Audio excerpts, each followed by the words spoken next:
কাছ থেকে তারা রিজিক প্রাপ্ত।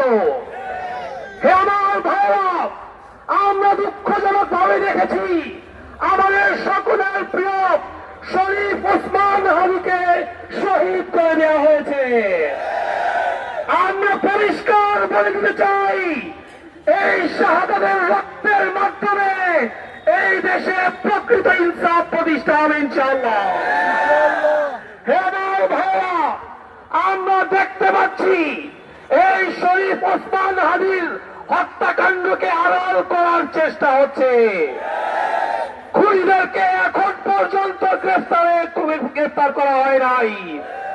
কখনো বলা হচ্ছে তারা পালিয়ে গেছে বর্ডার পার হয়ে, কখনো বলা হচ্ছে তারা দেশের মধ্যেই আছে। গতকালকে আমরা জানতে পেরেছি এই সরকারের একটা অংশ এই হত্যাকাণ্ডের সাথে জড়িত।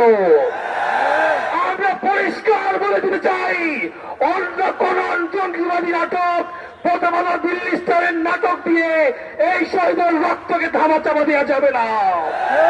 হে আমার ভাইরা, পরিষ্কার বলে দিতে চাই, এই শহীদ শরীফ ওসমান হাদির খুনিদেরকে অনতিবিলম্বে গ্রেফতার করে ফাঁসি কার্যকর করতে হবে।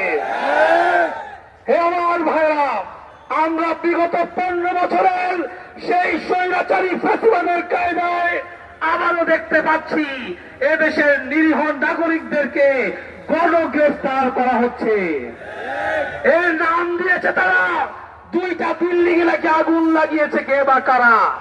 তার কারণে ফেসবুকে যে তার ব্যাপারে একটা কমেন্ট করেছে তাকেও গ্রেফতার